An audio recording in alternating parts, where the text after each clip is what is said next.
welcome everyone for this lecture video. Myself Sivapriya, Assistant Professor in the Department of PCE in Congo Engineering College. In this lecture, we'll be dealing with the topic shift registers, which comes under the subject Digital Logics and Design Principles. To understand the shift registers, the first is we need to know why we are studying the shift registers. For design of memory elements, we need a series of registers. If you take any microprocessors or microcontrollers, it will be having some general purpose registers and special function registers.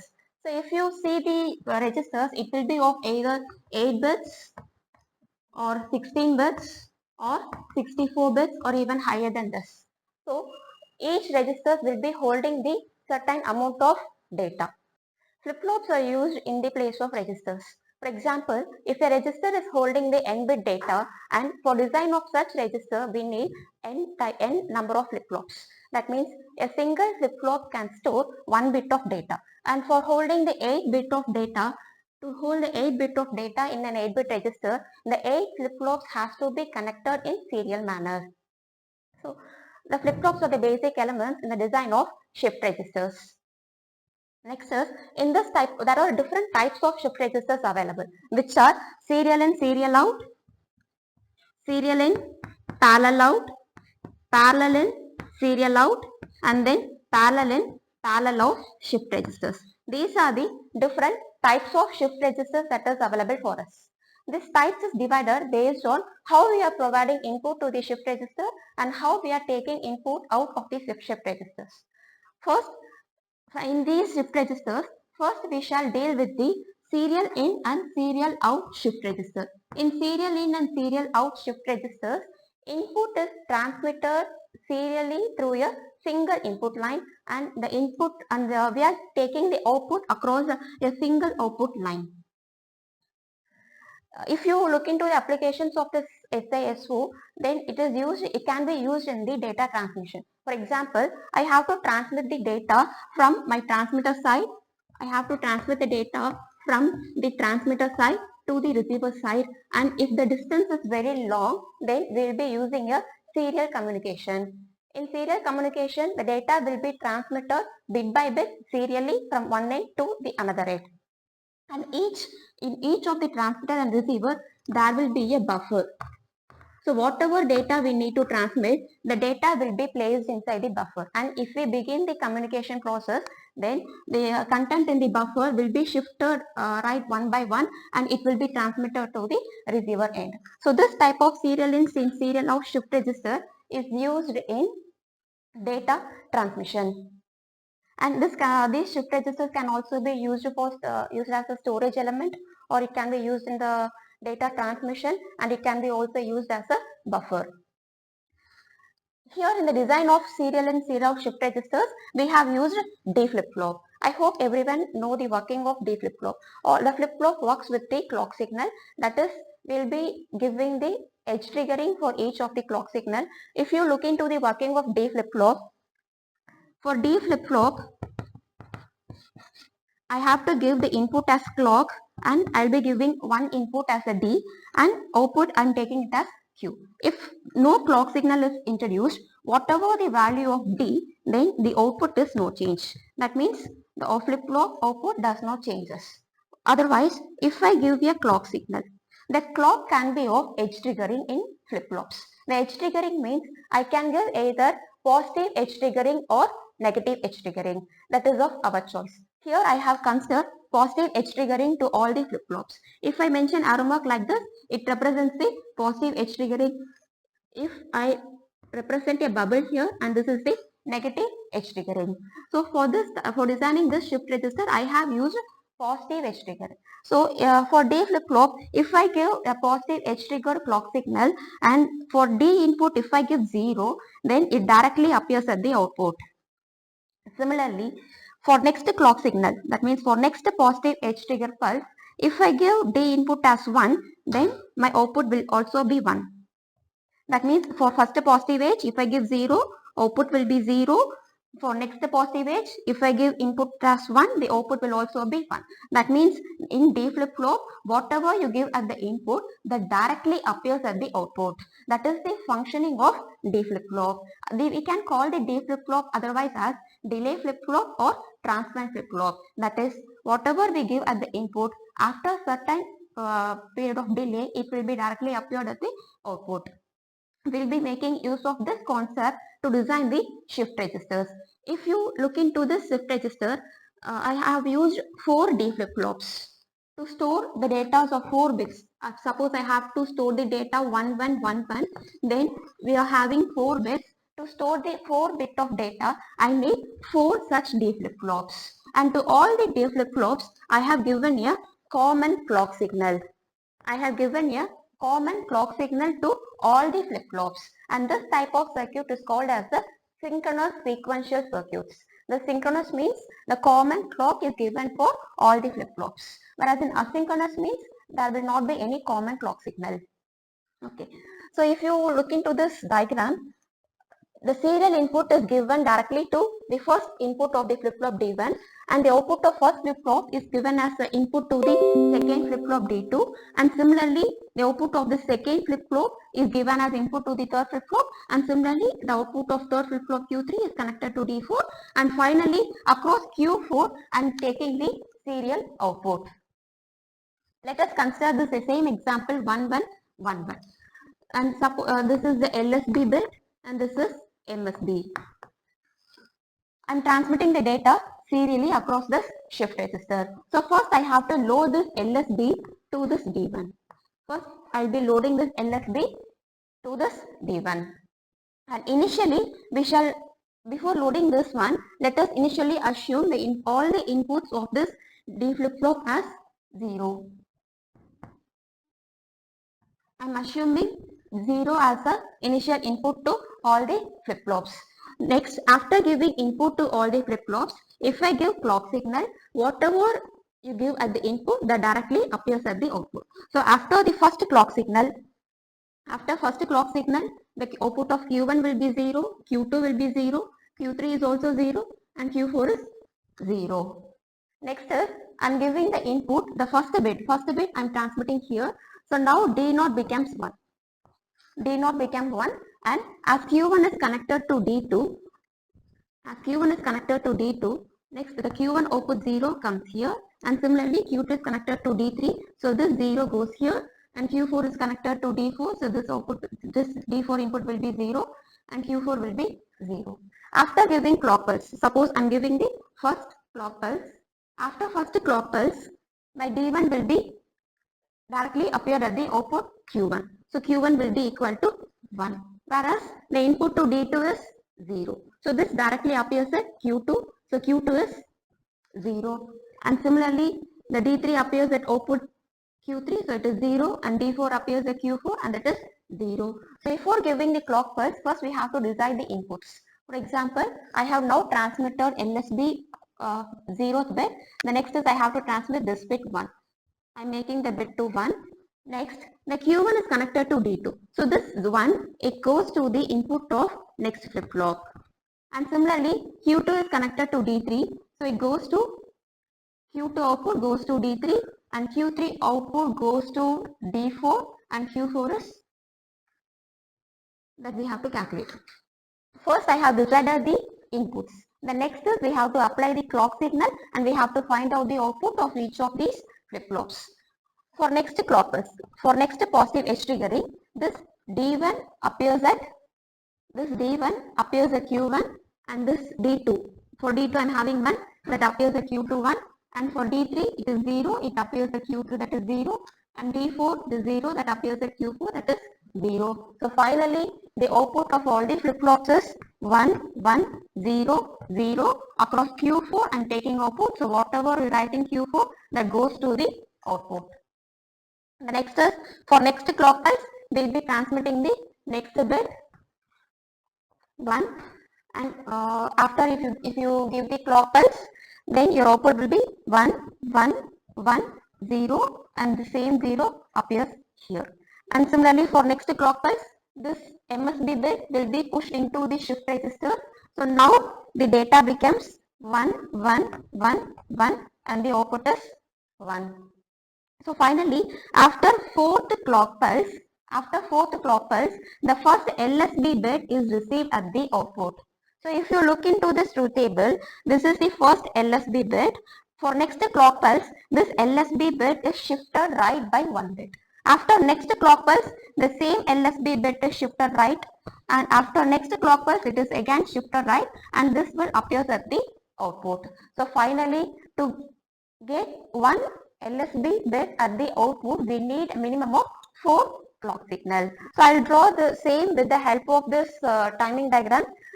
Here I have drawn a clock signal. So the clock signal, the arrow mark represents the positive edge triggering. So the flip-flop changes its state after every positive edge triggered clock pulse. So for first clock pulse, the Q1 is, for first clock pulse, Q1 is 0. Sorry, for first clock pulse, Q1 is 1, Q2, Q3, Q4, all others are 0. So I am drawing the diagram like this. For first clock pulse, Q1 is 0 and Q2, Q3, Q4, all others are 0. The flip-flop changes its state for next rising edge. Until that, it remains in the same state. So for next rising edge, we have to change the states of the flip-flops. So for next rising edge, Q1 is 1, Q2 is 1, Q3 and Q4 are 0. So Q1 remains 1 because the output input we have given is 1, and Q2 becomes 1 now. So it goes to logic 1, and Q3 is 0, Q4 is 0. Again, for next rising edge, we have to check for the change in the state of the flip-flop. If you see, the Q1 will be 1, Q2 is 1, Q3 now becomes 1, and Q4 is 0. And for next rising edge, Q1 is 1, Q2 is 1, Q3 is 1, and Q4 is 1. I have drawn the same truth table as the timing diagram here. So if you look into the each clock pulse, so for first clock pulse, the output across this terminal is 0. So and the states of the flip-flops are 0, 0, 0, 1, and here I'll be getting 0, 0, 1, 1.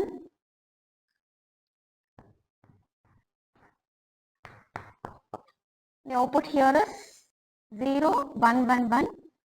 The output at the fourth clock pulse is 1, 1, 1, 1.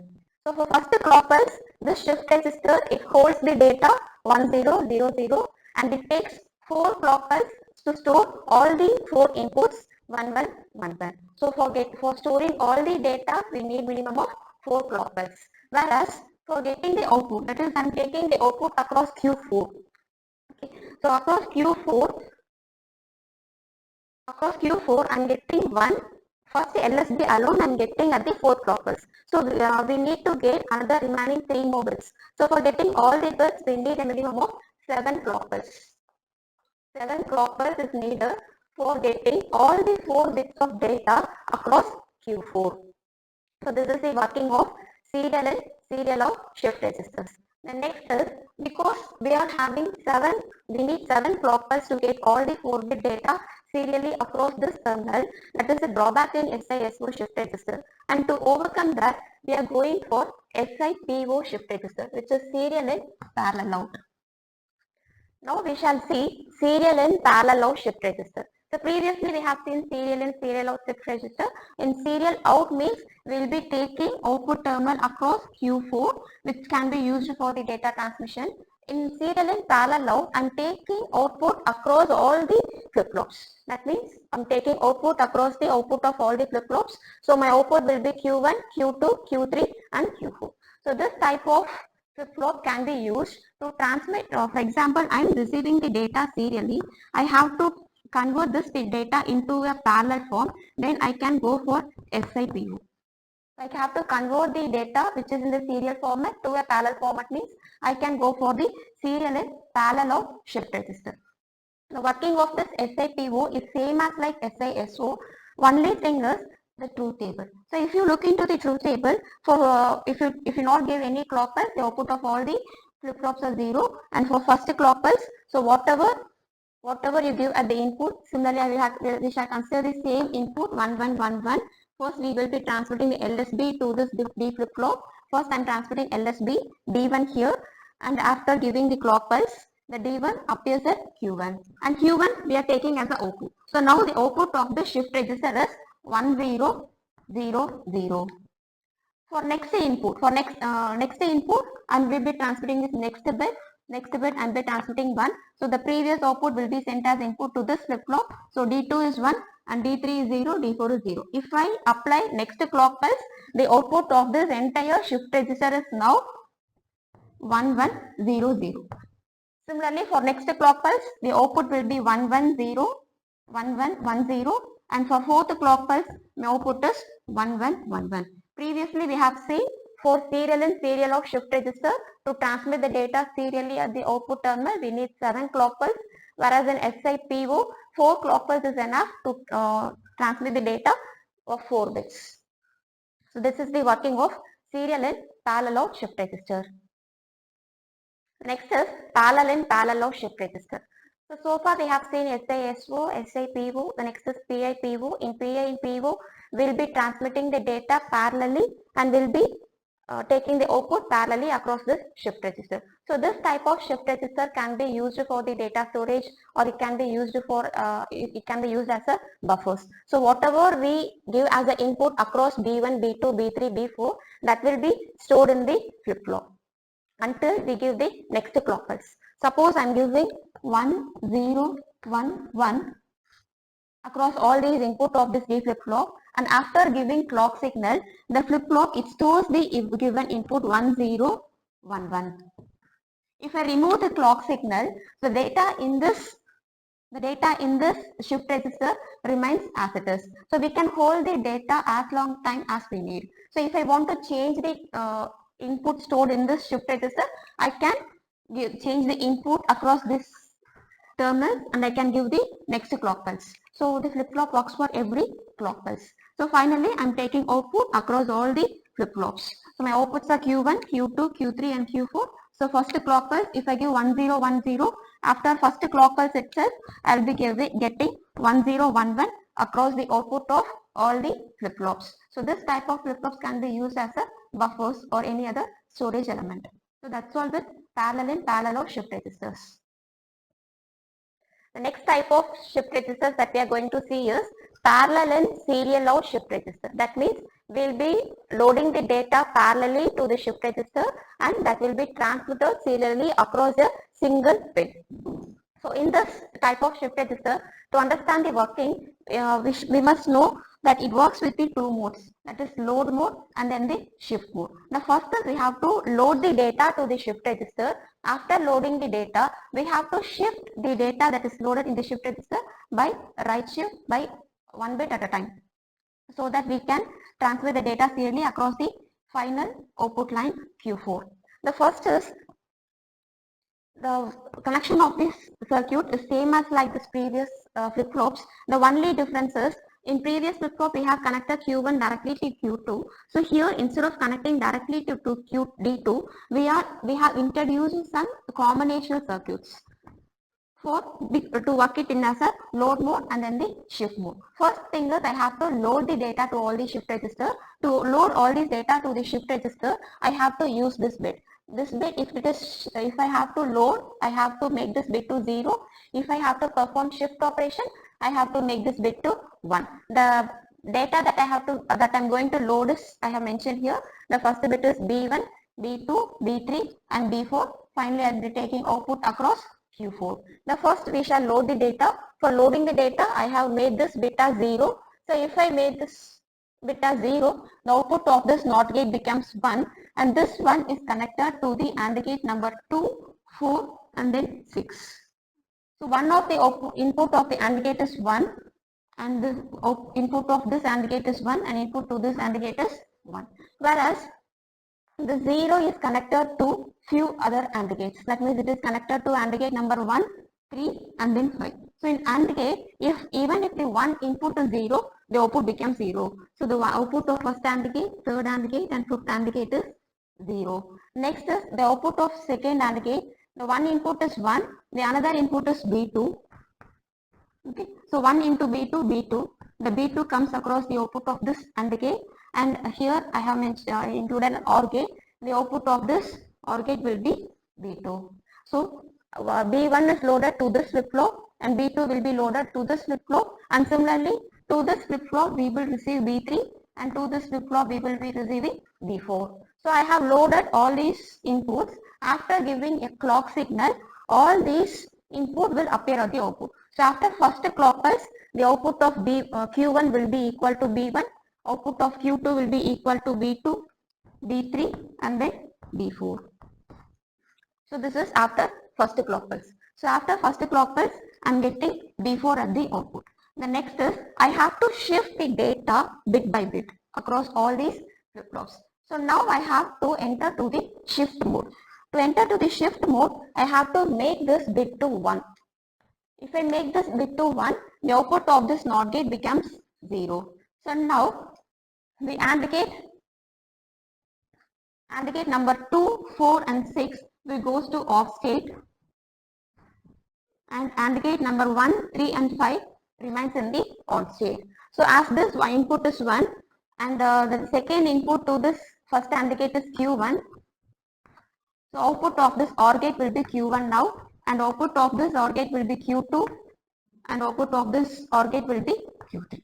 That means after entering to the shift mode, Q1 it is directly connected to D2, and Q3, this Q3 appears at the input of D3, and Q3 it appears at the input of D4. So now it is similar to, after entering to the shift mode, the connection of this diagram is similar to serial in serial of shift register, whereas we have connected the output of first flip flop directly to the input of second flip flop.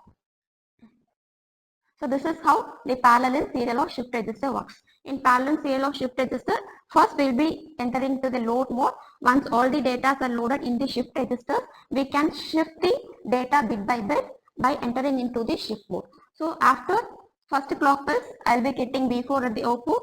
For next clock pulse, I will be getting B3 and B2 and finally B1. So after 4 clock pulse, I will be getting all the data at the output of the shift register. So that's it with the working of parallel serial out shift register.